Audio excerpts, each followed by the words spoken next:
Salut à toutes et tous, bienvenue sur Web Girondin pour les tops et les flops de cette victoire face à l'Olympique de Marseille 2-0. J'avais émis le souhait de gagner et j'avais expliqué pourquoi il fallait gagner face à Marseille et ils l'ont fait. Et je crois que cette victoire marque le début de la nouvelle ère des Girondins de Bordeaux, de l'ère américaine, de l'ère Paulo Sousa, de l'ère de tout ce qui s'est installé dans le club depuis 5 mois. Il fallait gagner. Je pense que c'est un tournant. L'avenir nous le dira. Et donc, on va regarder ensemble les tops et les flops. Mais c'est vrai que ça fait plaisir. Alors, ouais, on est 13e. Je sais pas combien on est là. Je tourne à chaud. Bon, peu importe le classement pour l'instant. Ils nous ont donné du plaisir, un stade plein, la communion. C'est ça le football. C'est ça qu'on veut. Alors, par contre, pour avoir ça, il a fallu se mettre en action. Il a fallu en faire des choses. Il a fallu que les supporters aille au Haillan, il a fallu l'accueil du bus, mais bon, c'était fantastique. Ouais, voilà, très très belle soirée, ça fait plaisir. Donc on va regarder ensemble les tops et les flops. Comme d'habitude, on va faire la composition d'équipe et on va la commenter rapidement, puisque l'objet de cette vidéo, c'est bien sûr les tops et flops. Alors la compo du classique, du attendu, c'est la compo qu'on avait mis ce matin sur Web Girondin. La compo probable, on vous avait mis la bonne compo, et ouais. Costil dans les buts. Koundé, Pablo, Jovanovic, les trois défenseurs centraux. Ensuite, il y en a 4 devant, Otavio, Basic, Pounjé à gauche, Sabali à droite. Et devant, Camano, Depréville et Briand. Du classique, j'ai envie de dire. Déjà, on commence à parler de classique au bout de 3 matchs. Je commence à comprendre ce que veut faire Paulo Sousa. Même si on n'a pas eu le groupe la veille, c'est pas grave. On connaît les joueurs, on suit l'équipe au quotidien et on arrive quand même à deviner ce qui va être fait. Même si on peut se tromper. Sur la compo, j'ai rien à dire. C'est la compo attendue. Peut-être un regret de ne pas voir Maja, on l'aura pas vu du match. On le voit plus. D'ailleurs, les deux recrues, Adli et Maja, je pense qu'il y a un sujet là-dessus. Mais bon, on verra plus tard. C'est pas l'objet encore de ces tops et flops. Alors, on commence tout de suite. J'entre dans le vif du sujet. Je vous avertis, il y a 2 tops dans ce match. Et je crois qu'il y a des flops. Ouais, j'ai mis des flops. En tout cas, il y en a un sur. Alors, le top, je commence par le capitaine Benoît Costil. Je le mets dans les tops. Pourquoi? Parce qu'il a fait plusieurs parades. Une première à la 7e sur un corner. Une autre à la 45e. Et en deuxième mi-temps, il est là. Et il est intelligent, Benoît Costil. Il a l'expérience. Quand il est face à Balotelli, il ne se laisse pas déstabiliser. Au contraire, il sait comment lui parler. C'est un gardien expérimenté. C'est notre capitaine. Il l'a prouvé ce soir. C'est un top encore pour lui. Rien à dire. Match parfait. Pounjé, alors Maxime Pounjé, alors je parlerai après bien sûr de la défense, mais bon je commence par Pounjé.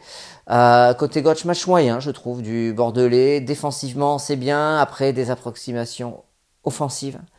Voilà, donc match correct, voilà, match moyen de sa part. Jovanovic, très bon, il me plaît, moi, Vukasin Jovanovic, quand il joue dans cette défense à 3, j'aime son côté guerrier, il est sur l'homme, il se laisse pas faire. Quand il va dans l'engagement, il fait pas semblant. Quand il est sur l'homme, il y est. Alors il prend quelquefois des cartons jaunes.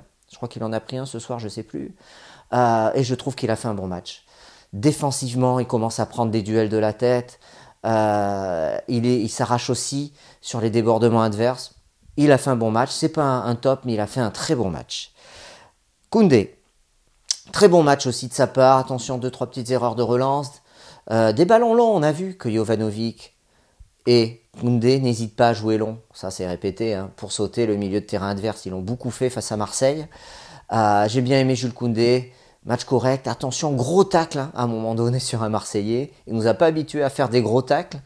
J'ai eu peur qu'il prenne un rouge. C'est vrai, excès d'engagement peut-être, mais il n'y a rien à lui reprocher. Très bon match aussi de sa part. Pablo, alors Pablo, donc il s'est fait exclure suite à un accrochage sur Balotelli. Avant ça, je trouve qu'il était dans son match de manière aléatoire. Je m'explique. Quelquefois en retard, des hésitations de placement et des interventions défensives légères où il n'arrive pas à attraper le ballon. Voilà. Et ce match est conclu par une expulsion idiote. Voilà. Je trouve que c'est, pour reprendre le terme du joueur par joueur sur Web Girondin, qui a été écrit, mais je prends le même terme. Expression bête, il y va, il met un tampon. Alors bon, c'est un moindre mal, c'est l'engagement. On n'a pas l'habitude de faire des matchs de haut niveau où il y a de la tension. Il doit apprendre malgré ses 28 ans.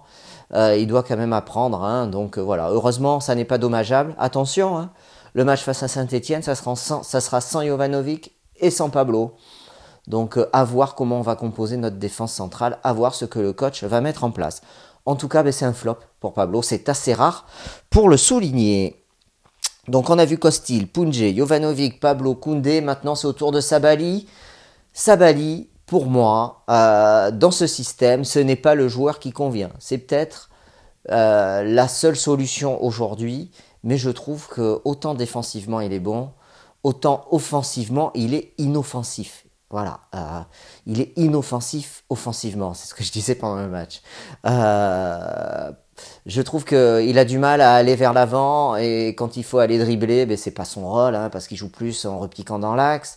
Voilà, donc bon, ça, match moyen de sa part, ça me plaît pas de le voir là.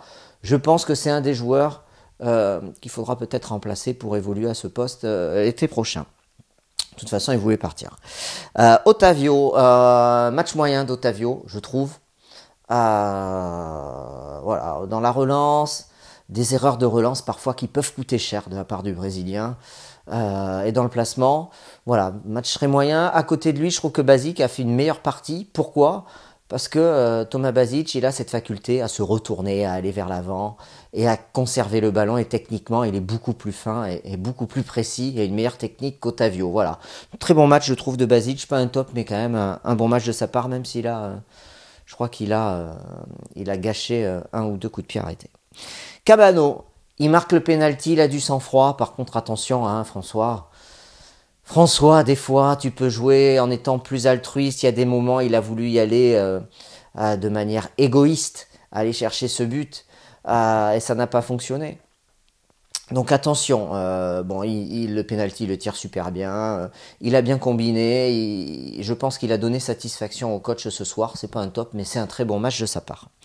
Jimmy Briand, 22e minute, il mange la feuille. Il hérite d'un ballon 6 mètres, il marque pas.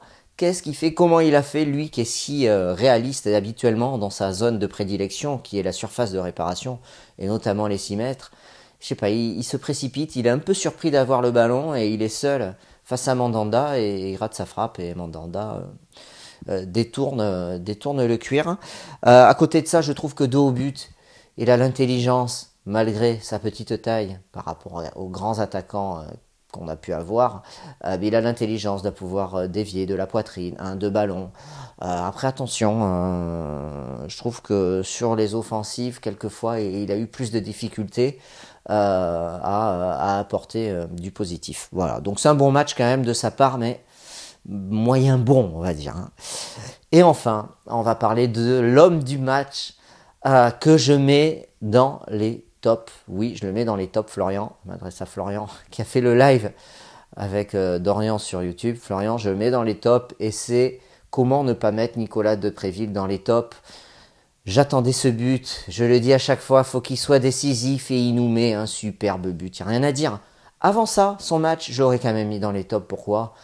Parce qu'il fait une première mi-temps où il est incisif, il est percutant et il est plus juste techniquement que lors des derniers matchs. Il n'y a rien à dire, quand il a le ballon, il va vers l'avant, il percute. Et c'est ça qui plaît à Paulo Sousa. Il a été partout, une débauche d'énergie incroyable. Et ce but, bien servi par Briand. Notez la passe décisive de Briand, hein, quand même. Pour qu'il reflète son bon match. Voilà, donc Depréville, il n'y a rien à dire, il est partout et ça fait plaisir. Je pense qu'il a fait plaisir à tout le monde, Nicolas Depréville, et j'ai aimé sa joie sur son but. Il est magnifique le but, hein, parce qu'il arrive lancé, il fait l'appel de balle, il est lancé, il fixe deux adversaires, il se décale, il tirera du poteau. C'est beau, il n'y a rien à dire. Il nous donne la victoire, c'est l'homme du match, le meilleur bordelais pour moi. Sur le terrain, face à Marseille, une équipe qui lui réussit, puisqu'il avait déjà marqué face à l'OM, avec les Girondins. À noter, dans les entrants, on a eu, alors je ne les ai pas notés, mais je crois qu'on a eu le jeune Lotin, mais il a très peu joué, très peu eu de ballon, donc je dirais rien sur lui. On a eu, je sais pas qui c'est qu'il y a eu, Plasil qui est rentré en fin de match, et Zaidou Youssouf, qui a été lancé en profondeur, un bel appel, mais il a été un peu court. Voilà, donc bon, je commande pas les entrées de ces joueurs, à part Zaidou qui a eu un peu court sur cette action, mais il a eu le mérite de se mettre en position offensive. Voilà, donc je suis très content. Match charnière dans l'histoire des Girondins, en tout cas cette histoire-là qu'ils écrivent aujourd'hui, les nouveaux propriétaires. Beaucoup de choses se mettent en place. Il y avait Massia dans les tribunes, le nouveau directeur du football des Girondins. Voilà, donc c'est de bon augure. Attention, on va à Saint-Étienne samedi ou dimanche, je ne sais plus, le week-end prochain. Défense remaniée, ne pas rester sur l'euphorie et ne pas redescendre. Hein. On attend au moins, moi j'attends au moins la même chose en termes d'engagement sur les prochains matchs. Voilà, en tout cas bravo, on peut savourer cette victoire, elle fait plaisir. Allez, faites-vous aussi vos commentaires, donnez-moi vos tops, vos flops, vos réussites, ce que vous avez aimé, ce que vous n'avez pas aimé, si vous êtes d'accord avec moi ou pas. Et puis restez connectés sur Web Girondin parce qu'on vous fait vivre l'actualité des Marinés Blancs à fond. Voilà, allez, salut et à bientôt. Ciao.